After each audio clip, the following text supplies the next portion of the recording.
Okay, this is now the 5 Minute Tarot for the 7th of June 2017. And I'd like to call this one, or make the point that reading the tarot is not easy. It's easy to think that it is, or it ought to be. And eventually you'll get the hang of it. This is because a fellow called Chris emailed me to say that he'd been looking at various things, and a relative of his asked for a reading, and he wasn't sure whether he should do it or not, but he did anyway. But then he got kind of stuck and wanted to know what to do or how to handle the situation. So one thing is, what he actually said in the reading, the little bit that he told me in the email, was really good. So I think that's something that we ought to remember, especially in the beginning. And beginning the tarot, or learning to read the tarot, the beginning can last for several months. It doesn't mean it's just like one day. So you can be in a beginning period, let's say, and that can last for a long time. But it's a bit like, if you remember when you were a child and you learned to ride a bicycle, a two-wheel bicycle, it's difficult in the beginning because you've got to keep your balance, you've got to pedal, and you've got to hold the handlebars, and you've got to steer. And there's all these different things going on. And you're trying to think about it and keep it all together, so you fall off. But then there comes a point where it all just happens. It comes together and you can ride a bicycle. And it's the same with the tarot. You've got the card, you've got the other person, you've got the meaning, you've got the spread, you've got the position in the spread, you've got your thoughts.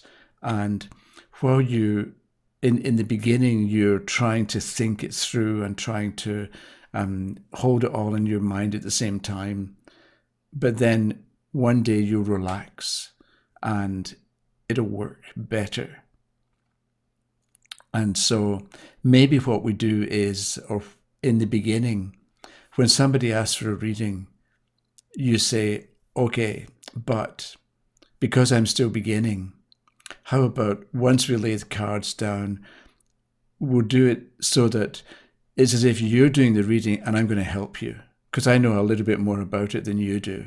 So I can bring in this reading that I've done and the meanings that I've learned, let's say, and I can use them to help you get a better understanding of what is shown by cards.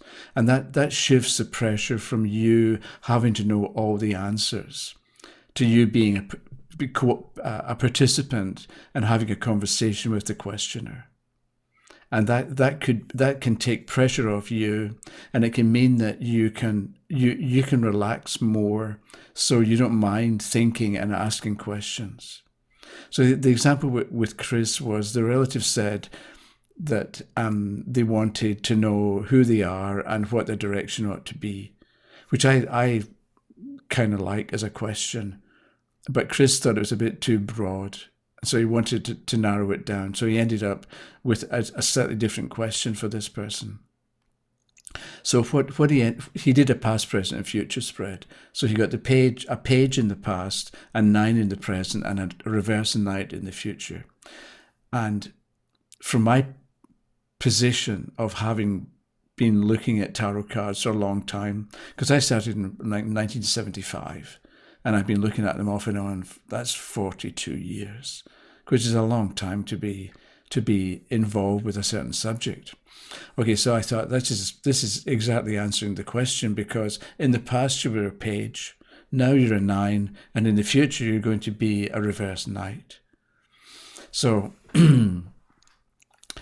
if Chris feels he has to be the knowledgeable one, and the one with all the answers, and the one who can give a detailed explanation and solve the person's problems, that's a lot of pressure.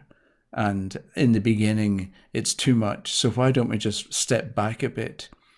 And okay, you want to know who you are and what your path in life ought to be. So in the past, you were the page. So Chris, or the reader, or you as the participant, can then say, okay, pages represent young people. So is this Page of Cups in the past, is it talking about you when you were little? Or is it talking about a young person that you know? And you ask the questioner for what's going to be the next thought or the next step that you go through with the reading. And maybe you say as well, the question was, what's your path? What are you like, and what's your path in life? So maybe this page is describing you in the past, and it's getting you to remember what you were like when you were little. And so maybe they say, okay, it's funny you should say that, and you'll get that, because the person might then say, a couple of days ago, I happened to be looking through a bookshelf and I came across this book that I used to read as a child. Or maybe they'll tell you something about something that happened recently. Maybe they met an old school teacher that they had when they were 8 or 9. And that can be what's important, or why that page came up in the past, to get them thinking about or remembering or discussing or talking about this thing or this incident that happened a few days ago that relates to their own childhood. So you've got the card pointing you in a certain direction. You, the reader, can make some kind of sense of it, but you also ask the questioner what they think, or what it reminds them of, or what they would do with it. But because you know that pages represent young people, and pages are court cards, so maybe you say a page is a court. Some cards show situations or conditions, but this page shows a person. But the other thing is, maybe, okay, so you do something with that page at the moment of the reading, but if it's somebody that you know, maybe a week later, you wake in the morning and you realize something that you could have said about the page.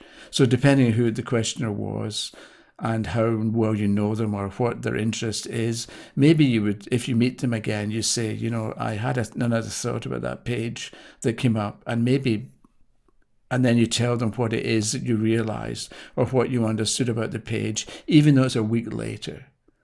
A reading doesn't all happen again in the beginning. When you make it clear to the questioner that you're still learning, then the reading doesn't all have to happen during the 20 minutes that the person is in the room and you've got the cards in front of you. So you may later understand something or be able to tell them something more that you left out at the time. So that was you in the past, the page. Now this is you in the present, the 9. And so you talk about what the 9 represents. And it was the 9 of coins, I think. So you talk about the picture and the isolation and the comfort. And maybe you talk about coins as money, but you also maybe talk about coins as values. So you're getting the person to think about what it is they care about and to be more clear in their own mind about what their values are. So they may say something, I can't think of an example offhand, but maybe they talk about how they like punctuality, and they like it when people are on time, and they value having a schedule and sticking to a schedule. And if this is a person that you know, you maybe remind them of something they said a couple of days ago, where actually they don't mind being late and they're not that punctual. So you can have a little bit of discussion about what it is that they actually care about and what they value. And then for the knight, for the future, you turn the card and get a reverse knight, and the person says, what does this mean? And you say, knights are messengers. I know that from reading that I've done. Knights are messengers and they bring change. So this is you in the future, and you're a knight, so you ought to be giving messages, or you're bringing about change, but it's upside down. So maybe you won't be able to bring about the changes that you want, or else the messages that you pass on to other people are not going to be understood the way you meant, or they're not going to get through for one reason or another. And the person says, okay, what can that mean? So a message not getting through can mean that a letter isn't delivered on time, or an email bounces back, or there's a computer freeze, and so you can't send the email when you want to be able to send it. And that's one example of a message not getting through. And so this may not make that much sense to the questioner at the time you're telling them, but maybe a week later they're trying to send an email and they can't get through, or they can't connect to the internet, and they remember, oh yeah, I was told that this kind of thing can happen. So it can mean that they can't get on the internet, and they get really angry and they're frustrated and they're annoyed with themselves. And then they remember, hey, I was told this, that there might be times when messages can't go through, so they can relax. So they'll handle the situation that much better. Or maybe it'll motivate them to remember other things that were mentioned by the tarot and take them more seriously, because they were told messages can go wrong or things can backfire, and they thought, okay, this sounds okay, I don't really believe it. But when it actually happens and that it's something they had been told, it can stop them for a moment and make them understand that maybe there's something else going on with their life and with what they were told in the reading. So maybe they should remember it. So if you're doing readings for people in the beginning and you're not quite sure, maybe set up some guidelines in the beginning or before the reading and say, I'll shuffle and lay cards and so on. We've got the question and we know what you want to know, but I'm not at this point the expert, but I can help you, or the two of us together can make sense of the cards that come up. So we're going to assume that, or we're going to think that if we get a page in the past, there was some good reason for that card coming up. We don't maybe know what the reason is right now, or we maybe don't know it immediately, but we're going to know it quite soon. So we're going to have a little bit of discussion, and I'll give you ideas about what I think it might mean, and you can give information about what you think it might mean. And together we can figure something out that will be useful to help you at least begin to answer the question that you've asked. So that might work for Chris, for instance. This is for Chris, but it's for anybody who's beginning or in the early stages, or you want to do readings, or you had a bad experience, or you got stuck with a reading. So maybe think about your method and how you go through it, because you already know an awful lot more than you think you do. So if you turn a page, you know that pages are young people. How is this important? How is this significant for the questioner? What is it telling you? What might it mean? Or if you've got the, can't think of a card, you've got the Four Cups. So you've got the person, and you say, okay, we can see the person sitting, looking, so there's a cup off to the side. What are you missing? You've got an idea of what you want to do, but what have you discarded, or what have you ignored? Because there's a cup out to the right of the questioner. So it looks like there's something else there that the person isn't aware of. So when it comes to this question that you're asking, you think you know what you're doing, or you think you've got all the information, but there's something important that's off to the side. What is it? And so you can do a lot of good for the person by getting them to understand, or to realize, or to remember what it is that's out there to the right that they've ignored, or deliberately turned their back on, or don't want to deal with.